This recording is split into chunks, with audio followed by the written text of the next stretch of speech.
Hello, my darlings. It's your Auntie Rose here, and I hope you're sitting comfortably because the story I'm about to share with you today is one that taught me more about human nature than perhaps any other experience in my life. Pour yourself a cup of tea, get that favorite blanket wrapped around your shoulders, settle into your most comfortable chair, and let me take you back to a spring afternoon that changed everything for my dear friend Margaret. Now, before I dive into this tale, let me tell you a bit about Margaret Thompson. She's been my friend for over 30 years. We met at a church bake sale back in 1994, and from that very first conversation about her lemon drizzle cake recipe, I knew we'd be friends for life.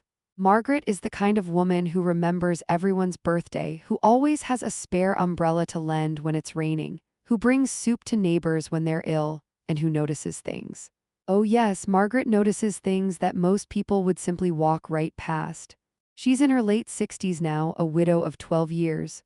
Her husband Frank passed away from a heart attack, God rest his soul, and she never remarried.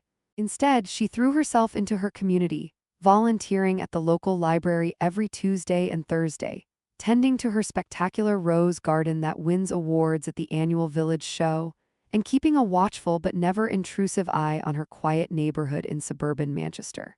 Margaret lived in a lovely semi-detached house on Ashwood Lane, one of those peaceful streets where everyone knows everyone, where children still play outside until the streetlights come on, where neighbors borrow cups of sugar and help each other with heavy shopping bags, and where the biggest excitement is usually Mrs. Patterson's cat getting stuck in a tree or young Tommy from number 14 accidentally kicking his football through someone's window. It was April of 2022 when things started to change. Margaret called me one Tuesday evening just after 7 o'clock, and I could hear something different in her voice. Not quite worry, not quite excitement, but something in between. Curiosity tinged with concern, perhaps. That particular tone that tells you someone has noticed something they can't quite make sense of, something that's been nagging at the back of their mind. Rose, she said, after we'd exchanged our usual pleasantries about the weather and our various aches and pains, I need to talk to you about something. It's probably nothing, but you know me, I can't help but notice things, and there's something odd happening next door. Something that doesn't quite add up, if you know what I mean. I settled deeper into my armchair, pulling my reading glasses off and setting aside the book I'd been enjoying. When Margaret says something doesn't add up, it's worth paying attention. Tell me everything, Margaret, I said, giving her my full attention. Well, she began, and I could picture her sitting in her front room, probably looking out through those lace curtains she loves so much, the ones with the delicate rose pattern that match her garden. You remember I told you that young couple moved in next door about 6 months ago. The Hendersons, David and Claire? I did remember. Margaret had mentioned them several times over the months since they'd arrived. A couple in their early 40s, childless, kept mostly to themselves but were always polite when they passed on the street. David worked in something to do with technology, Margaret had said, some sort of IT consulting business. And Claire was a primary school teacher at St. Mary's, the lovely little school just 3 streets over.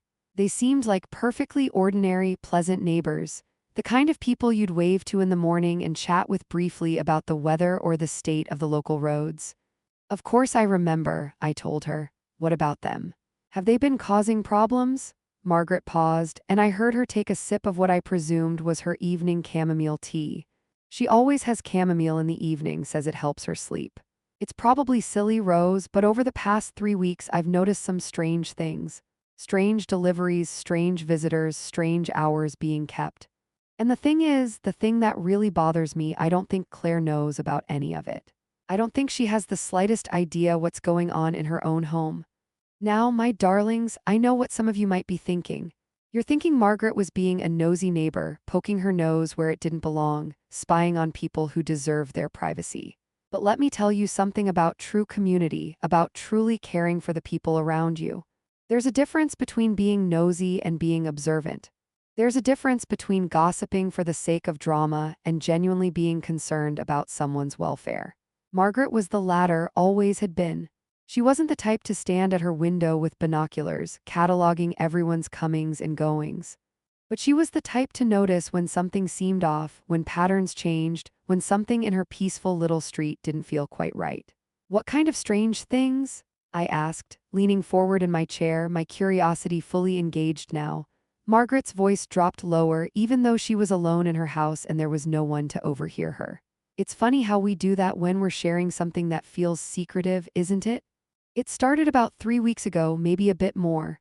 I was up early one Saturday morning around 6 o'clock. You know how I like to get my watering done before the sun gets too strong. My roses need attention at that time of day, especially the climbing ones by the side fence. I saw a van pull up to their house.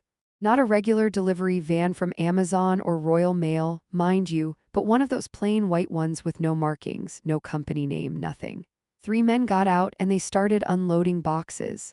Lots of boxes, Rose, heavy ones too, from the way they were carrying them, all bent over with the weight of them.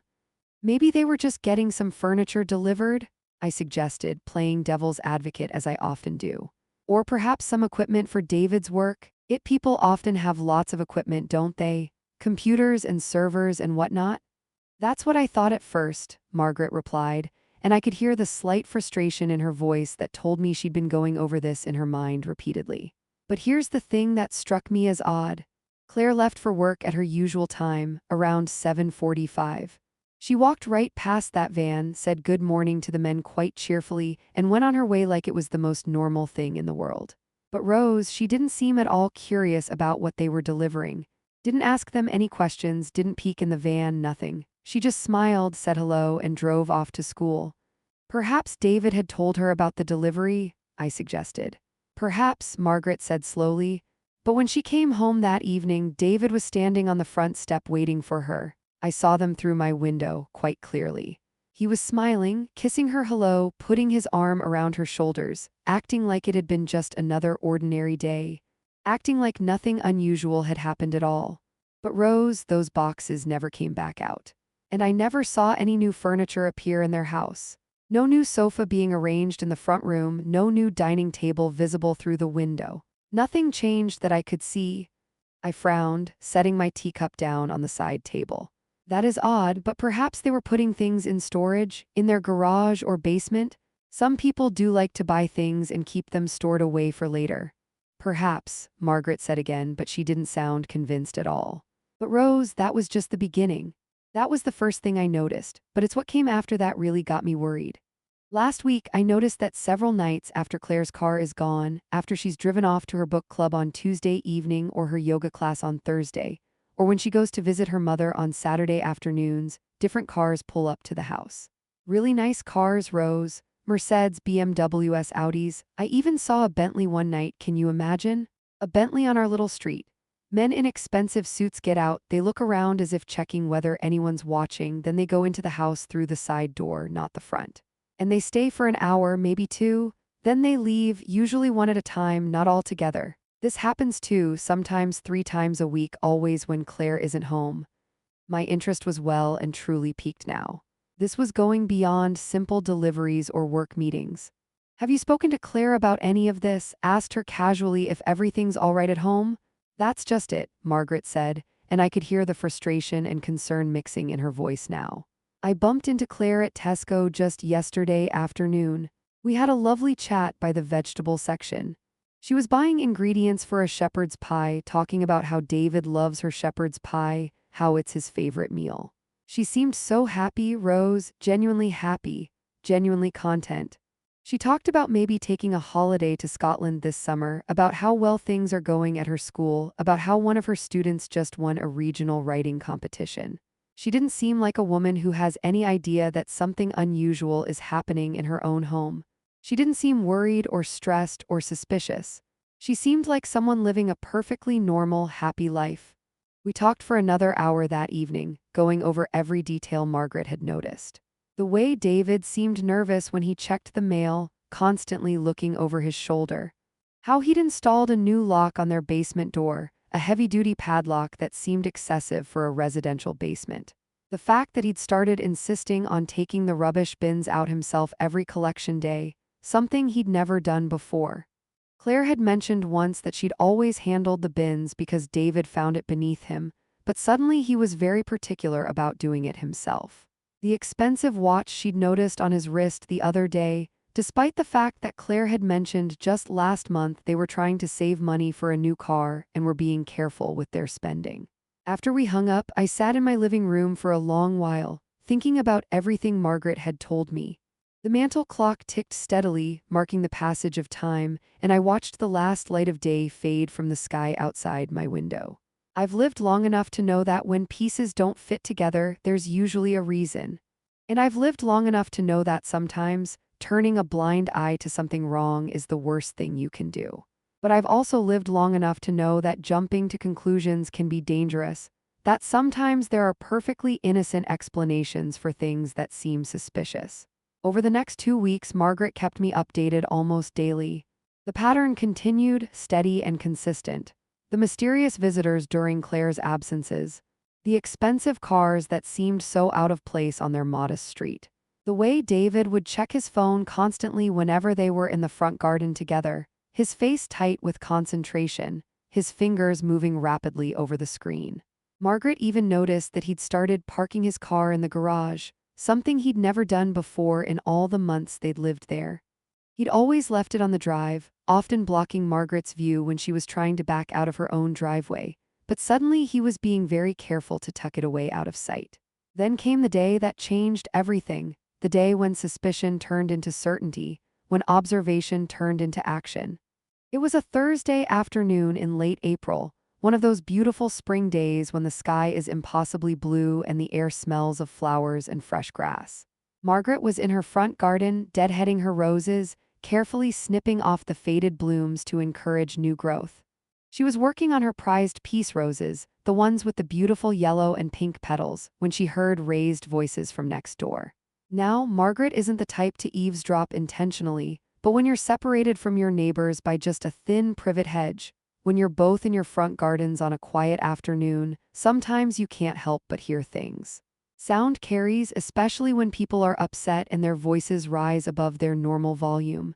It was Claire's voice, and she sounded upset, more upset than Margaret had ever heard her. "David, I don't understand.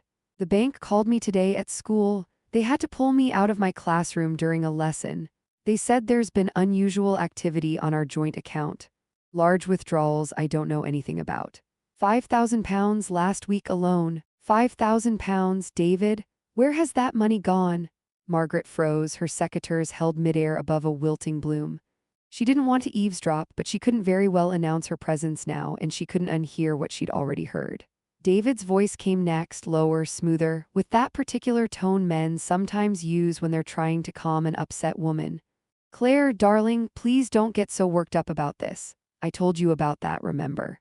It's for the investment opportunity I mentioned a few weeks ago. You remember, don't you? I said I was putting some money into my colleague's new tech startup. It's a ground floor opportunity, could triple our investment in a year. But you never mentioned £5,000. Claire's voice was rising now, edged with something that sounded like panic. "And the bank said there have been multiple withdrawals over the past month, David. Multiple large withdrawals. How much money have you taken out of our account without telling me? That's our savings. That's the money we've been putting aside for years. Nothing's going on, Claire. You're overreacting, getting yourself all worked up over nothing." David's voice had an edge to it now, a sharp quality that made Margaret's skin prickle with unease. "It's my money too, you know. I have every right to invest our savings if I think it's a good opportunity. I'm trying to build a better future for us, and you're acting like I've committed some kind of crime." "I'm not saying you've committed a crime," Claire protested. "I'm saying I'm your wife. We're supposed to make these decisions together. You can't just withdraw thousands of pounds without even talking to me about it. What if something goes wrong with this investment? What if we lose all that money?" "We're not going to lose it," David said firmly. "You need to trust me, Claire. Have I ever let you down before? Have I ever made a bad financial decision? No, so just let me handle this, all right? Stop questioning me like I'm some kind of criminal." Their voices faded as they apparently moved inside the house, but Margaret stood there in her garden, her heart pounding against her ribs. She looked down at her hands and realized they were shaking slightly. The secateurs felt heavy in her grip. When she called me that evening, I could hear the distress clear in her voice, could picture her pacing back and forth in her kitchen the way she does when she's upset. "Rose, I think something's really wrong. I think David might be in some kind of trouble, and I think Claire's starting to realize it. But I also think he's going to try to convince her that everything's fine, that she's imagining things, that she's being paranoid. I've seen this before, Rose. I've seen men manipulate their wives into doubting their own instincts, their own judgment. We both agreed that Margaret needed to talk to Claire, but the question was how. You can't just knock on someone's door and say, "I've been watching your house and I think your husband is up to something suspicious." That's a quick way to destroy a friendship and make yourself look like a paranoid busybody, like someone with too much time on their hands and not enough real problems of their own. But fate, as it so often does, has a way of providing opportunities when we need them most. 2 days later, on Saturday morning, Margaret was walking back from the corner shop where she'd gone to buy milk and the newspaper. It was about 9 o'clock and the street was quiet, most people still inside having their breakfast or enjoying a lazy Saturday morning. As she approached her house, she saw Claire sitting on her front step. She was alone and she'd clearly been crying. Her eyes were red and puffy, her face blotchy, and she was clutching a tissue in her hand, dabbing at her eyes periodically. Margaret didn't hesitate. She walked straight up to her neighbor's front garden, her shopping bag still in her hand. "Claire, love, are you all right?" Claire looked up, and for a moment Margaret thought she was going to say she was fine, that everything was okay, the way we all do when we're trying to hold ourselves together in front of other people. But instead, something in her face crumbled and fresh tears started rolling down her cheeks, and her whole body seemed to sag with the weight of whatever she was carrying. "Oh, Margaret," she said, her voice breaking on the words. "I don't know what to do. I think David's lying to me, but I don't know about what, and I'm scared to push him because what if I'm wrong? What if I'm being paranoid and I damage our marriage over nothing? What if I'm just being a suspicious, untrusting wife and I destroy everything we've built together?" Margaret sat down on the step beside her, not worrying about her nice skirt getting dusty, putting a comforting arm around her neighbor's shoulders. "Why don't you tell me what's happened? Sometimes it helps to talk things through with someone who's not involved, someone who can listen objectively." And so Claire told her everything. The mysterious money withdrawals that kept happening. The way David had become secretive with his phone, always taking calls in another room, always angling the screen away when she walked past, always quickly closing apps when she approached. The credit card bills for things she couldn't account for, expensive purchases she knew nothing about. The way he'd snap at her if she asked too many questions, then immediately apologize and shower her with affection, buying her flowers and taking her to nice dinners as if to make up for his irritability. "I love him so much, Margaret," Claire said, wiping her eyes with the soggy tissue. "We've been married for 15 years, we were college sweethearts, he's my best friend, or at least he was. But lately, I feel like I'm living with a stranger and I don't know why. I don't know what's changed. I keep trying to figure out what I've done wrong, what I could do differently to make things better, but nothing seems to help." Margaret made a decision in that moment. She chose honesty, chose truth over comfortable silence. "Claire, I need to tell you something, and I want you to know I'm only telling you because I care about you and I'm worried about your well-being. I've noticed some unusual things happening at your house, things that happen when you're not home." Claire went very still, her whole body tensing. "What kind of things?" Margaret told her everything. The late-night visitors in their expensive cars, the deliveries of mysterious boxes. The way David seemed to orchestrate everything around Claire's schedule, how the visitors only came when she was away. The new lock on the basement door. The way he'd become protective of the rubbish bins. The expensive watch and other signs of money he shouldn't have if they were supposedly saving carefully. As she spoke, she watched Claire's face transform from confusion to shock to something that looked like fear mixed with a terrible, dawning comprehension. "I think," Claire said slowly when Margaret had finished, her voice barely above a whisper, "that I need to find out what my husband is hiding from me. And I think I need to do it today while he's out. I need to know the truth, Margaret. I need to see what's in that basement." "He's out?" Margaret asked. Claire nodded, swallowing hard. "He said he was going to play golf with colleagues. He left about an hour ago. He won't be back until this evening."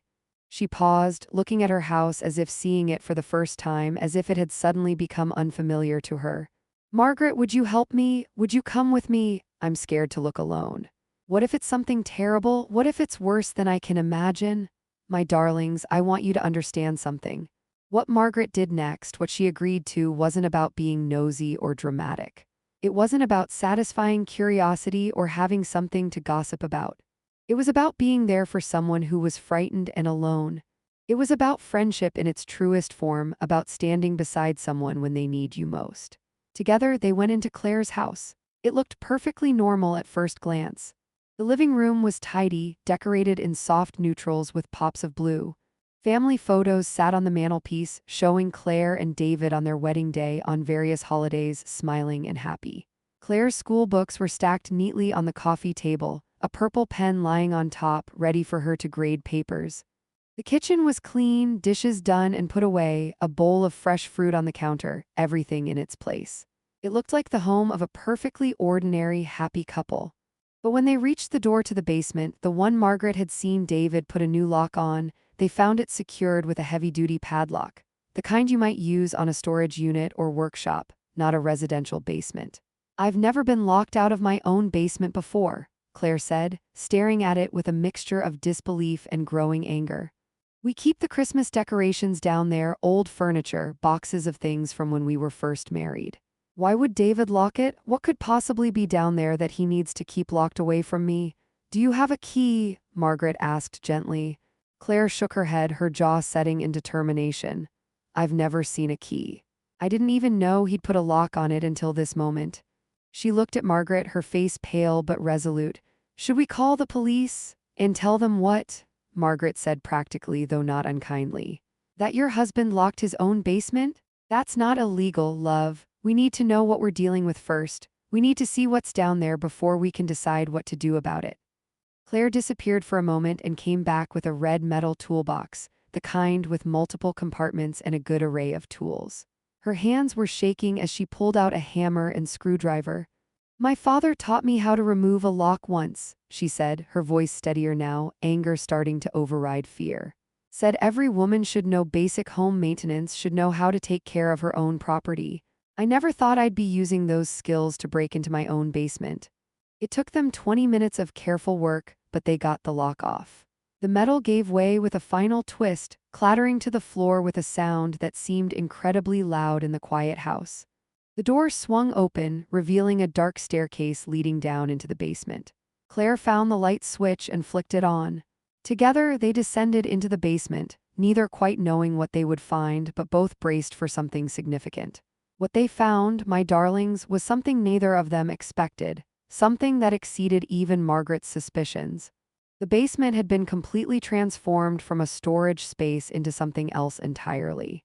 Gone were the Christmas decorations, the old furniture, the boxes of memories. Instead, they found themselves looking at what could only be described as a professional gambling den, the kind you might see in movies about organized crime or illegal operations.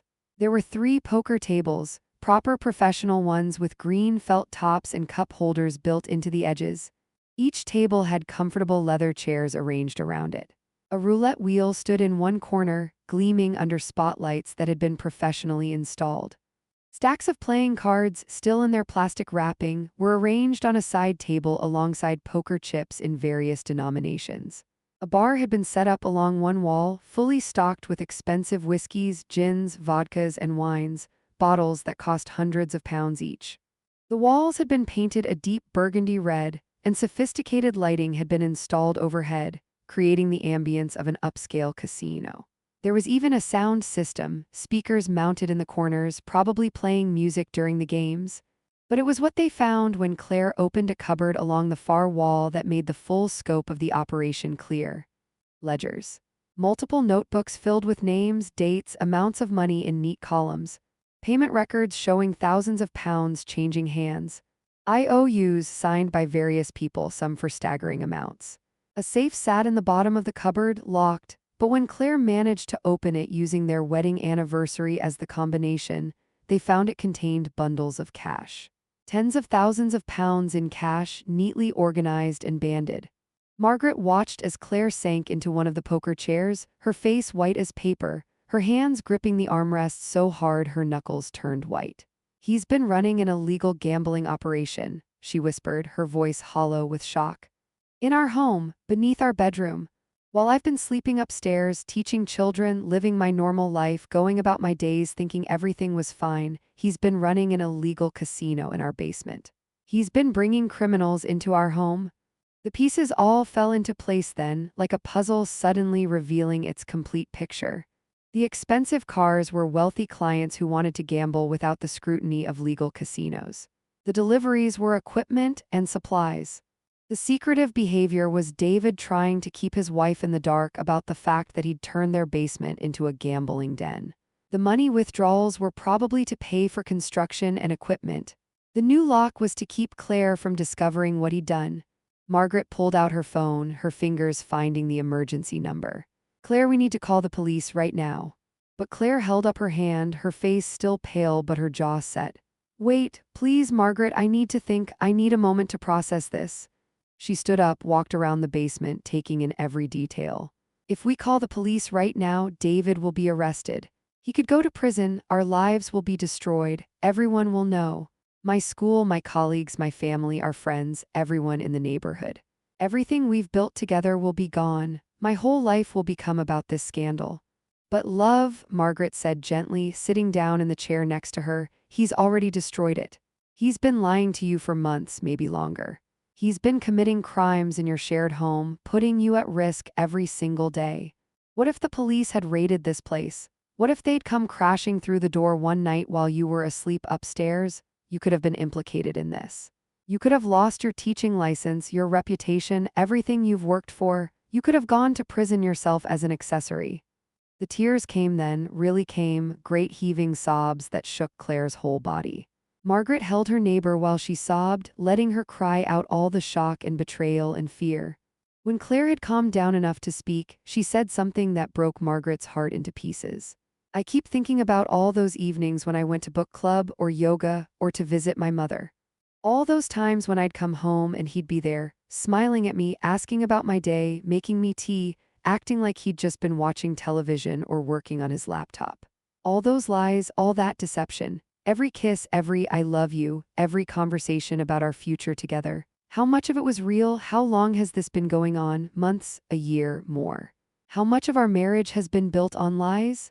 They sat in that basement for over an hour, talking through what to do next, examining every option and its consequences. Margaret, bless her, never once told Claire what choice to make. She simply laid out the options clearly and honestly. They could call the police immediately and let justice take its course. They could confront David and give him a chance to turn himself involuntarily. They could even do nothing and pretend they'd never discovered the truth, though Margaret gently pointed out that this last option would make Claire complicit in the crimes going forward, would make her an accessory to everything that happened from that moment on. In the end, it was Claire who made the decision, her voice quiet but firm. "I need to talk to him first. I need to look him in the eye and hear him explain this to me. I need to hear him tell me why he did this, why he risked everything we had, why he turned our home into a criminal operation. And then, Margaret, then I'll call the police. But I need to give him that chance first. I need to hear him try to justify this to my face." They took photographs of everything, Margaret insisting on this precaution. Using Claire's phone, they documented every detail. The tables, the roulette wheel, the bar, the ledgers showing names and amounts. The safe full of money, every bit of evidence. "If he tries to destroy everything," Margaret said firmly, "if he tries to clean it all up before the police arrive, we need proof of what was here. We need to be able to show what we found." Then they carefully replaced the lock on the basement door, making it look like it hadn't been disturbed. Claire wanted David to think everything was normal when he came home. She wanted to see if he would continue lying to her face, continue pretending everything was fine, even after their argument about the money that morning. David came home at 6 o'clock that evening, just as the sun was beginning to set. Margaret was back in her own house by then, watching through her window, her phone in her hand in case Claire needed her. She watched as David got out of his car, golf clubs slung over his shoulder, whistling a cheerful tune as he walked up the front path. He looked so normal, so ordinary, so perfectly innocent. Just a man coming home after a pleasant day on the golf course. An hour later, Claire called Margaret. Her voice was different now, cold and flat, all emotion drained from it. "I confronted him, I showed him the photos. He tried to deny it at first, said I'd faked them somehow, said I was crazy, that I was seeing things that weren't there. He actually tried to gaslight me, Margaret. He looked me right in the eye and tried to make me believe I was imagining it all." "What happened then?" Margaret asked, her heart aching for her friend. "I took him down to the basement. Forced him to look at it with me, And then he changed tactics. Then he tried to justify it, tried to make it sound noble somehow. He said he was doing it for us to make extra money to give us a better life. He said the money in the safe was our future, our retirement fund. He made it sound like some kind of generous gift he'd been building in secret, like I should be grateful rather than horrified. "What did you say?" Margaret asked. Claire's laugh was bitter, sharp as broken glass. "I told him he had 1 hour to pack his things and leave. I told him that if he wasn't gone by 8 o'clock, I would call the police myself. And Margaret, I told him that I would be calling them anyway, first thing tomorrow morning. I told him he could either turn himself involuntarily tonight, show some small shred of integrity and courage, or he could wait to be arrested. But either way, this ends now, this ends today." There was a pause, and then Claire's voice cracked just slightly, the first emotion breaking through the cold facade. "He called me ungrateful. He said I was throwing away 15 years of marriage over nothing, over a little harmless fun. He said everyone bends the rules sometimes, everyone does things that aren't strictly legal, and I was being naive and stupid and self-righteous to act like this was such a big deal." Then he grabbed a suitcase, threw some clothes into it, and walked out. "He's gone, Margaret, just like that. 15 years of marriage and he's gone." The next morning, Claire called the police. Margaret went with her to the station, holding her hand as she gave her statement, sitting beside her as she answered questions for hours. The police were surprisingly understanding and compassionate. They could see that Claire had been completely unaware of what was happening in her own home. They could see that the moment she'd discovered the truth, she'd acted to stop it, had reported it immediately despite the personal cost. David was arrested 3 days later at a hotel in Birmingham where he'd been hiding out. The investigation that followed revealed the full scope of his operation. He'd been running the gambling den for 18 months, ever since they'd moved into that house. The basement had been the reason he'd wanted that particular house, had pushed Claire to buy it despite her preference for a different property. He'd seen the potential immediately. The investigation revealed that he'd made over £200,000 from the operation, money he'd been hiding in offshore accounts that Claire knew nothing about. Some of that money had come from debts people couldn't pay, debts that had ruined families and destroyed lives. They found evidence that he'd been pressuring people to pay up, making threats, using intimidation tactics. The trial happened 6 months later in the autumn. Claire attended every day, sitting in the public gallery, watching as the man she'd loved for 15 years was exposed as someone she'd never really known. David was sentenced to 4 years in prison for operating an illegal gambling establishment, money laundering, and intimidation. Claire divorced him before he went to prison, the process swift and uncontested. He didn't fight it. The house had to be sold to pay restitution to some of his victims, people whose lives had been damaged by his operation. But here's the thing, my darlings. Here's what I really want you to understand about this story. Claire, with Margaret's steadfast support and friendship, landed on her feet. She moved into a smaller flat, closer to her school, a cozy place with large windows and a little balcony where she grew herbs and flowers. She threw herself into her teaching with renewed passion. She went to therapy to deal with the betrayal and the trauma of discovering who she'd really been married to, working through the complicated emotions of loving someone who turned out to be living a double life. And do you know what she told Margaret about a year after everything happened? They were having coffee in Margaret's kitchen on a Sunday morning, sitting at the little table by the window, and Claire said, "You saved my life, Margaret. If you hadn't been paying attention, if you hadn't cared enough to notice something was wrong, if you hadn't had the courage to tell me what you'd seen even though it was awkward and uncomfortable, I don't know what would have happened. Maybe I would have been implicated in his crimes when the police finally caught him. Maybe I would have lost everything, including my career and my freedom. Or maybe I would have lived the rest of my life with a man I didn't really know, always feeling like something was wrong but never understanding what, never trusting my own instincts." Margaret, being Margaret, just smiled and poured more coffee into both their mugs. "That's what neighbors are for, love. That's what friends are for, to watch out for each other, to speak up when something's wrong, even when it's difficult. But I think there's something deeper here that we need to talk about, my darlings. Something important about trust and intuition and the courage it takes to speak up when something doesn't feel right. Something about the patterns of deception and how they can hide in plain sight, disguised as normalcy.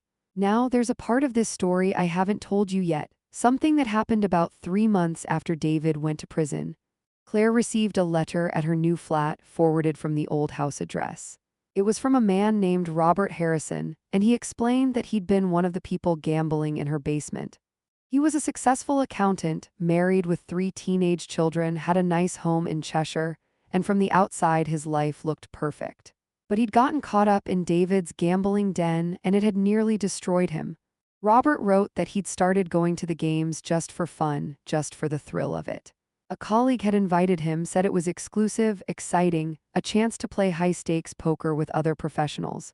At first, he'd won more than he lost. The games were thrilling, the atmosphere was exciting, and he felt alive in a way he hadn't felt in years. But then his luck changed.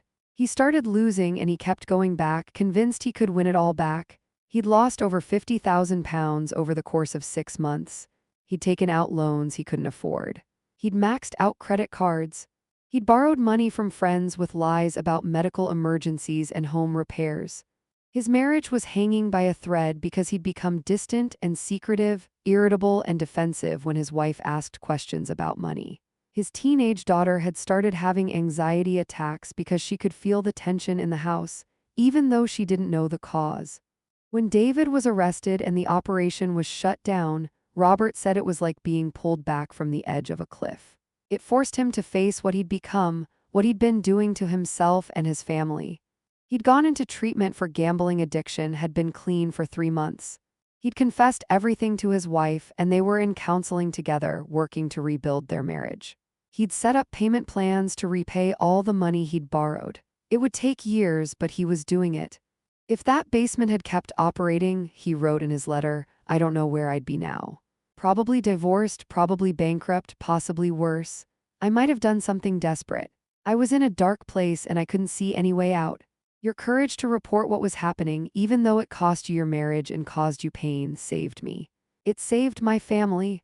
I know it's strange to thank someone for destroying your life as you knew it, but I needed you to know that your actions had consequences beyond what you might have imagined. You helped save people you've never even met. Claire cried when she read that letter, sitting alone in her little flat, but they were different tears than the ones she'd shed when her marriage fell apart.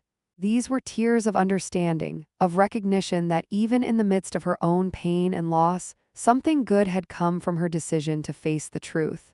Something meaningful had emerged from the wreckage.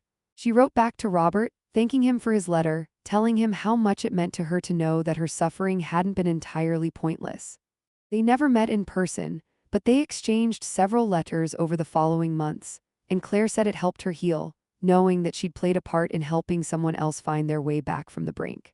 The neighborhood changed after David's arrest, of course. How could it not? People talked, the way people do. Some were sympathetic to Claire, understanding that she'd been a victim too, betrayed by the person who should have been most trustworthy. Others were less kind, whispering that she must have known, that she must have been complicit somehow, that no one could be that blind to what was happening in their own home. Claire heard the whispers, saw the sidelong glances at the supermarket, felt the shift in how some people treated her. But she handled it all with grace and dignity that impressed everyone who truly knew her. She held her head high even when she knew people were gossiping. She continued teaching with the same passion and dedication she'd always shown. She didn't hide away or pretend nothing had happened. She faced it all head-on with courage and integrity. Margaret stood by her through all of it, never wavering in her support. She made sure Claire wasn't alone during the worst days, those early weeks when the scandal was fresh and the pain was raw. She brought her meals when she knew Claire was too upset to cook, casseroles and soups and comfort food made with love. She sat with her through the long evenings when the flat felt too empty and the weight of betrayal felt too heavy. She never said, I told you so, never made Claire feel foolish for not seeing the signs earlier. She just offered steady, unwavering friendship. That's true friendship, my darlings. Not the easy friendship of good times and laughter, though those are wonderful. But the hard friendship of standing beside someone when their world is falling apart, when they're at their lowest, when supporting them might cost you something in terms of reputation or social standing. Margaret could have distanced herself once the scandal broke. Some people might have, not wanting to be associated with the drama, but she didn't. She stayed constant as the North Star. The last time I spoke to Claire, which was about 6 months ago, she was doing remarkably well. It was a Sunday afternoon and she'd called just to chat. We talked for over an hour, catching up on everything. She told me she'd been promoted to deputy head at her school, a position she'd dreamed about for years. The head teacher had told her that her handling of her personal crisis with such dignity and strength had shown exactly the kind of character they wanted in school leadership. She'd started dating someone new, a kind man named Thomas who was a teacher at a different school. They'd met through a mutual friend at an educational conference. He knew her whole story, everything that had happened, and he'd been patient and understanding about her past. He wasn't threatened by it or judgmental about it. He saw her for who she was, not for what had happened to her. She'd bought a little cottage in the countryside about 40 minutes from her school. It had a proper garden where she'd started growing vegetables, trying her hand at being self-sufficient in a small way. Tomatoes and lettuce and herbs, she told me proudly. She'd never gardened before, but she found it therapeutic, grounding, connecting with the earth and watching things grow. "You know what the strangest thing is, Rose?" she said to me during that phone call, and I could hear the wonder in her voice. "I'm happier now than I was in my marriage. I didn't realize it at the time, but I was walking on eggshells, always trying to keep David happy, always suppressing my own needs and concerns to maintain peace. I thought that's what marriage was supposed to be, constant compromise and accommodation. But it wasn't compromise at all, was it? It was me making myself smaller to fit into his deception." She paused, and I could hear her take a sip of tea. Even though finding out about David was devastating, even though the divorce was painful and the gossip was awful, I feel free now. I feel like myself again. I feel like I can breathe fully for the first time in years. I trust my own judgment again. I listen to my instincts. I don't second-guess myself constantly. And that, Rose, that's worth more than the false comfort of a marriage built on lies. In Margaret, well, Margaret continues to be Margaret. She still tends her roses, and they're more beautiful than ever. She still volunteers at the library, helping elderly patrons with the computers and running the children's story time on Saturday mornings. She still keeps a watchful eye on her neighborhood, but not in an intrusive way. She just pays attention the way good neighbors should. A new family moved into Claire's old house about 8 months after it was sold. A young couple with 2 small children, full of excitement about their first home. Margaret welcomed them warmly, brought them a basket of homemade scones and jam, helped them figure out which day was bin collection and where the best local shops were. She didn't tell them what had happened in the house before they moved in. That wasn't her story to tell, and besides, she believed homes deserved fresh starts just like people do. But she does keep an eye out in her gentle way, making sure they're settling in well, being available if they need anything, building the kind of neighborly relationship where they'd feel comfortable coming to her if something seemed wrong. Because that's what Margaret does. She creates community. She builds connections. She pays attention, not out of nosiness, but out of genuine care for the people around her. There's another element to this story that I think is important to discuss, my darlings. Throughout this whole ordeal, from the first suspicious observations to the final resolution, Margaret wrestled with difficult questions about privacy and intervention. When do you have a responsibility to speak up? When does observation cross the line into intrusion? How do you balance respecting someone's privacy with concern for their well-being? These aren't easy questions, and there are no perfect answers. Margaret told me later that she questioned herself constantly in those early weeks. Was she overreacting? Was she seeing patterns where none existed? Was she letting her imagination run wild? She lay awake at night sometimes, wondering if she should just mind her own business, let David and Claire live their lives without her scrutiny. But what kept bringing her back to the decision to speak up was this simple thought. If something is genuinely wrong, if someone I care about is in danger or being deceived, and I say nothing, how will I feel if the situation explodes and causes real harm? How will I live with myself if my silence enables suffering that could have been prevented? That's the key distinction, I think. Margaret wasn't motivated by a desire for drama or entertainment. She wasn't collecting information to spread gossip or feel superior. She was motivated by genuine concern and the belief that speaking up, even if it proved to be wrong, was better than staying silent if there was a real problem. And she was right, wasn't she? If she'd decided to mind her own business, if she'd convinced herself that the suspicious activities were none of her concern, Claire might have remained trapped in that situation for months or even years longer. She might have eventually been implicated in the crimes. She might have lost her career, her reputation, possibly her freedom. So what's the moral of this story, you might ask? What am I trying to tell you with this tale of Margaret and Claire and the neighbor who knew too much? I think it's this, my darlings: trust your instincts. Pay attention to what's happening around you, not in an invasive or judgmental way, but with genuine care and concern. Don't be afraid to speak up when something feels wrong, even if it's uncomfortable, even if you're worried about overstepping, even if you might be wrong. True friendship, true community, sometimes means having difficult conversations. It means being willing to risk awkwardness or conflict because you care more about someone's well-being than about keeping things pleasant and comfortable. It means choosing truth over politeness, courage over convenience. And if you're on the receiving end, if someone you trust comes to you with concerns about something in your life, don't immediately dismiss them out of defensiveness or pride. Don't let fear of facing difficult truths keep you from hearing what they're trying to tell you. The people who care about us sometimes see things we're too close to see ourselves. They notice patterns we've become accustomed to. They spot red flags we've learned to explain away. Life is complicated, my darlings. People are complicated. We all have secrets. We all have parts of ourselves we keep hidden from the world. But there's a crucial difference between healthy privacy and destructive deception. There's a difference between keeping some things to yourself and building an entire secret life that puts others at risk, that betrays trust, that violates the fundamental agreements that make relationships work. David Henderson made choices every single day. He chose to start the gambling operation in the first place. He chose to lie to Claire's face day after day, month after month. He chose to put their home, their finances, and Claire's career at risk for his own gain. He chose money and excitement over integrity and honesty. He chose his own desires over his marriage vows, over the commitment he'd made to build a life of trust and partnership with Claire. Those were his choices, and he's paying the consequences for them now, sitting in a prison cell with plenty of time to reflect on how his decisions destroyed his life. But Margaret and Claire made choices too. Margaret chose to pay attention, to care, to speak up even when it was uncomfortable and risky. She chose involvement over indifference, courage over comfort. Claire chose to face the truth rather than hide from it. She chose to take action rather than remain in denial. She chose to rebuild her life with integrity rather than stay in a marriage built on deception. Those were their choices, and they've both reaped the rewards of them in the form of stronger character, deeper friendships, and lives built on truth. We all face these kinds of choices in our lives, though perhaps not quite so dramatically as Claire and Margaret did.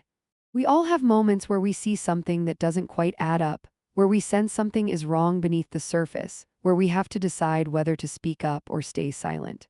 We all have moments where we're confronted with truths we'd rather not face, where we have to choose between the comfort of denial and the pain of reality. My advice to you, my darlings, based on this story and many others I've witnessed in my long life, is this. Choose truth even when it hurts. Choose courage even when it's hard. Choose community and connection over isolation and indifference. Choose to be the kind of person who pays attention, who cares, who speaks up when it matters, who stands by their friends in the darkest times. It won't always be easy. In fact, it will often be very hard. There will be times when you wish you'd stayed silent, when you question whether you did the right thing, when the immediate consequences make you doubt yourself. But in the long run, I truly believe it will be worth it. Because at the end of the day, we all want to live in a world where people look out for each other, where friends tell us the truth even when it's difficult, where communities stand together against deception and wrongdoing. Margaret could have been just a neighbor, someone who waved politely from her garden and otherwise kept to herself. Instead, she chose to be a friend, a real friend, and that choice changed the entire trajectory of Claire's life.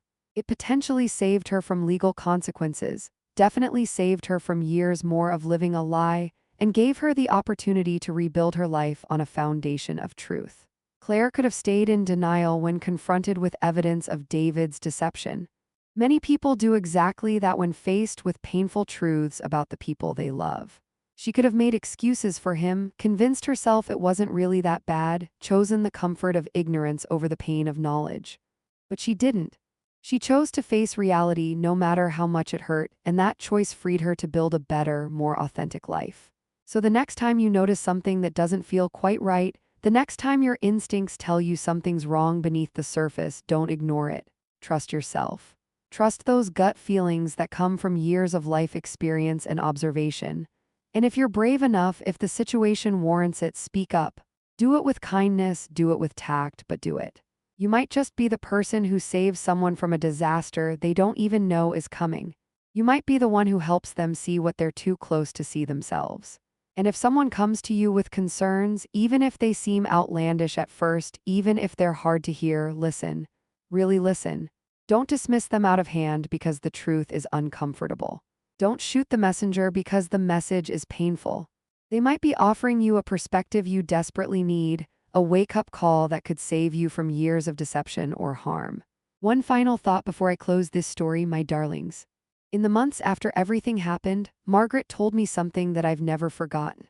We were sitting in my living room on a winter evening, drinking tea and watching the snow fall outside the window, and she said, "You know, Rose, I've learned that the hardest part about caring for people isn't the big dramatic moments. It's not the confrontations or the revelations. It's the everyday choice to pay attention, to stay engaged, to not let the busyness of life make you blind to what's happening around you." She was right, of course. It would have been so easy for Margaret to be too busy with her own life to notice what was happening next door. She could have been so focused on her garden, her volunteering, her own activities that she simply didn't see the pattern of strange behavior. But she made a choice day after day to stay present, to stay observant, to care about the community around her. And that, my darlings, is something we can all do. We can all make that choice to pay attention, to care, to be present in our communities rather than isolated in our own little bubbles. We can notice when the elderly neighbor hasn't put their bins out in 2 weeks. We can see when someone's car is parked in the same spot for days, suggesting they might be ill or struggling. We can observe when patterns change, when something feels off, when someone might need help. That's all I have for you today, my darlings. I hope this story has given you something to think about, something to carry with you. I hope it reminds you of the importance of community, of friendship, of courage in the face of difficult truths.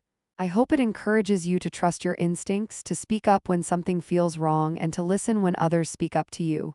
Remember, your Auntie Rose loves you dearly. Be kind to one another. Pay attention to the people around you. Trust your instincts and don't be afraid to act on them. Stand by your friends when they need you most. Choose truth over comfort, courage over convenience, and community over isolation. And never, ever be afraid to do the right thing, even when it's the hardest thing you've ever done.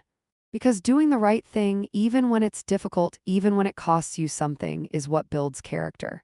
It's what creates the kind of world we all want to live in. It's what makes us fully human. Until next time, my darlings, take care of yourselves and take care of each other. The world needs more people like Margaret, people who pay attention, who care, who speak up. Maybe, just maybe, that person could be you. This is your Auntie Rose, signing off with love and gratitude for each and every one of you who takes the time to listen to these stories.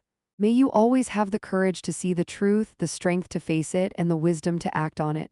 Goodbye for now, my loves. Goodbye.